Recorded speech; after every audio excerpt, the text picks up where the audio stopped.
पापा आ गए, पापा आ गए। अरे दूर करो यार, अभी अभी ऑफिस से है, वो भी इसको दे रही हो। यार ऐसा भी क्या हो गया? ऐसे क्यों चिल्ला रहे हो तुम? और पापा और भाई बैठे अंदर, वो सुनेंगे तो क्या सोचेंगे? ये लोग कब आए?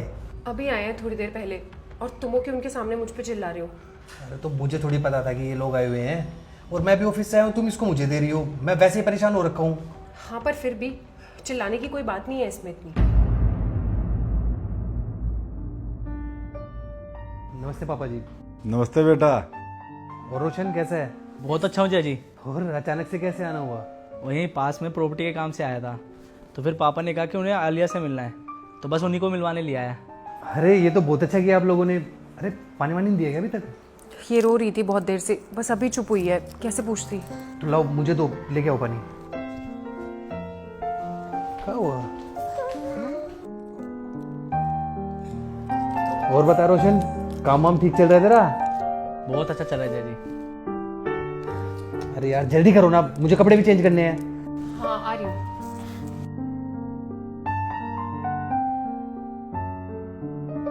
आप लोग बैठिए, मैं भी आता हूँ।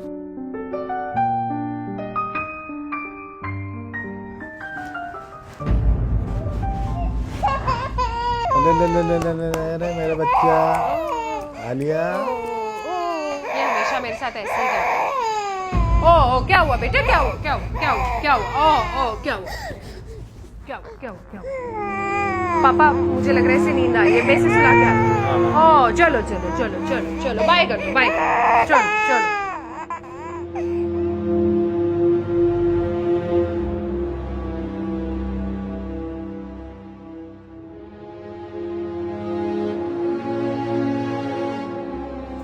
अरे कोई बात नहीं बेटा, कभी कभी हो जाता है। पापा, बात ये है कि आलिया उनकी भी बेटी है, तो उनकी भी रिस्पॉन्सिबिलिटी है उसके लिए। अगर वो उनकी गोद में चली भी गई तो इसमें इतना चिल्लाने की क्या बात है? तो फालतू में बहुत ज़्यादा सोच रही है। अभी ऑफिस से आए हैं, यार दिमाग में 50 तरह की टेंशन होती है। बोल दिया होगा गुस्से में। वैसे तो प्यार से ही बात करते ना जय जी। अच्छा, वो ऑफिस से आए हैं तो हम क्या घर पे फालतू बैठे रहते हैं? हम भी काम करते हैं। अगर मैं उनके ऊपर ऐसे चिल्लाऊं तो कम से कम उनको इतना तो सोचना चाहिए था कि वो मेरे पापा और मेरे भाई के सामने मुझ पे ऐसे चिल्ला रहे हैं। बात को मत बढ़ा, बात को ही खत्म कर।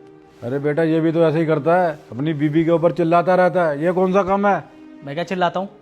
आपने उसको नहीं देखा क्या? ऑफिस से आऊँ सीधा के पूछते क्या किया, कैसा गया दिन। अरे सब कुछ बताऊंगा क्या उसे? आदमी आया है, उसे थोड़ी देर बैठने दो, थक कर आया है। उसकी तरह खाली बैठ के नहीं आया वो। ये तू गलत कह रहा है रोशन। ये मत सोच कि तेरी बीवी पूरा दिन घर पे रहती है तो वो कोई काम नहीं करती। हम औरतों को भी घर पे 100 तरीके के काम होते हैं। अरे बहन, मेरा मुंह मत खुलवा। सच कहूँ तो तुम्हारा कुछ भी काम नहीं है। हम ऑफिस से गए, खाना बना के रख दिया, घर की सफाई कर दी, बात खत्म। तुझे पता भी है ऑफिस में कितनी टेंशन होती है। बहुत सुनाता है, कोई आता है बिना गलती के सुना के चले जाता है। अरे फ्री में पैसे नहीं आते, बहुत मेहनत करनी पड़ती है उसके लिए।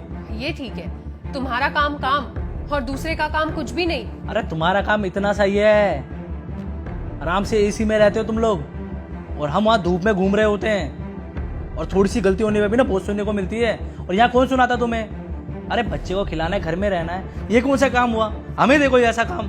हाँ, तूने कभी करा नहीं है ना घर का काम, इसलिए तुझे क्या ही पता होगा।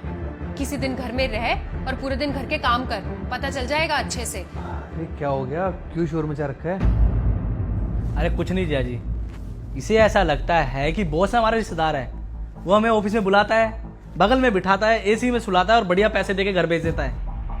इसे नहीं पता कितनी मेहनत से पैसे आते हैं, और फिर भी यहाँ बैठ के बोल रही है कि ये मर्दों से ज्यादा काम करती हैं। अरे इनका काम ही क्या है? अरे यही तो बात है, आदमी ऑफिस से काम करके थका हारा आता है कि घर पे जाके रेस्ट करूंगा, लेकिन बीवियां उनको चैन से बैठने कहाँ देती हैं? बिना बात के लड़ाई, किच किच। अब देख, तुम तीनों बैठे हो ना, बिना बात के लड़ने लगी होगी। अरे इनके पास कोई काम वाम तो है नहीं, पूरा दिन घर पे पड़ी रहती है, तो सोचती है कि टाइम पास कैसे होगा, तो लड़ लेती है। जिस दिन हमारे जितना काम करना पड़ जाए ना इनको, हालत खराब हो जाएगी इनकी, और बराबरी करेंगी हमारी। अच्छा, तो आपको लगता है कि घर की सारी रिस्पॉन्सिबिलिटी सिर्फ आप उठाते हो, इसीलिए आप चिड़चिड़ करते हो? आपसे ज्यादा काम करती हूँ मैं, बस फर्क इतना है कि जताती नहीं हूँ हर वक्त। आप सुबह 8 बजे सो के उठते हैं, लेकिन मैं 5 बजे उठती हूँ। आपको नाश्ता बना बनाया मिलता है। आपने कभी सोचा है कि सुबह उठ के नाश्ता बनाता कौन है? सबको नाश्ता कराने के बाद भी ना मैं आराम से बैठ के चाय नहीं पी पाती हूँ, क्योंकि आलिया मेरी गोद में होती है, उसको चुप कराते कराते मुझे चाय पीनी पड़ती है। आपका क्या है, आप तो सुबह उठते हैं, अपना नहाया धोया और ऑफिस के लिए निकल गए। आपके जाने के बाद भी मुझे 100 काम होते हैं। आलिया को संभालना पड़ता है, मम्मी पापा जी का खाना बनाना पड़ता है, घर की सफाई करनी पड़ती है, और जो आप कपड़े ऑफिस पहन के जाते हैं ना, जो आपको प्रेस हुए हुए मिलते हैं, वो भी धो के प्रेस मैं ही करती हूँ। और मुझे सारे काम आलिया को गोद में लेके करने पड़ते हैं, क्योंकि उसे नीचे छोड़ती हूँ तो वो रोती है। और पूरा दिन इतना काम करने के बाद भी ना मैं रात को आराम से सो नहीं पाती हूँ, क्योंकि आलिया पूरी रात रोती रहती है। लेकिन फिर भी मैं कभी आपको नहीं जगाती, क्योंकि मैं यही सोचती हूँ कि कल आपको ऑफिस जाके पूरा दिन काम करना है। जब मैं आपके काम की इतनी इज्जत करती हूँ, तो आप मेरे काम की इज्जत क्यों नहीं कर सकते? और बात सिर्फ काम की नहीं है धीरज, बात जिम्मेदारी की है। आलिया हम दोनों की बेटी है, तो अकेला उसका ख्याल मैं क्यों रखूं? अगर आपने शाम को ऑफिस से आके उसको थोड़ी देर गोद में पकड़ भी लिया ना, तो आपको ऐसे मेरे ऊपर चिल्लाना नहीं चाहिए धीरज। लेकिन आप ये सब कभी नहीं समझोगे धीरज, क्योंकि आप औरत नहीं हो ना। एक औरत ही होती है जो पूरा दिन घर का काम करती है और उसके बाद शाम को सबके ताने भी सुनती है। सही में यार, तुम्हारे पास भी बहुत सारा काम होता है घर का। मैं 10 मिनट आलिया को क्या संभाल लेता हूँ, मैं तो परेशान हो जाता हूँ। और तुम तो फिर भी उसको पूरा दिन रखती हो और साथ साथ घर के काम भी करती हो। यार तुमने ना मेरे पूरे परिवार को संभाल रखा है, और फिर भी मैं तुम पे चिल्लाता हूँ। सॉरी। माफी मत मांगो, मैं बस तुम्हें इतना समझाना चाहती हूँ कि जितना काम तुम्हें होता है ना, उससे कहीं ज्यादा काम मुझे होता है। लेकिन बस मैं तुम पे चिल्ला के उसको जताती नहीं हूँ। हाँ, आगे से कभी ऐसा नहीं होगा। अरे कोई बात नहीं, मत लड़ो। अब पति पत्नी में थोड़ी बहुत तो नोक झोंक होती रहती है। दामाद जी ने माफी मांग तो ली है, अब बात खत्म। आइए दामाद जी, आप बैठिए। जी।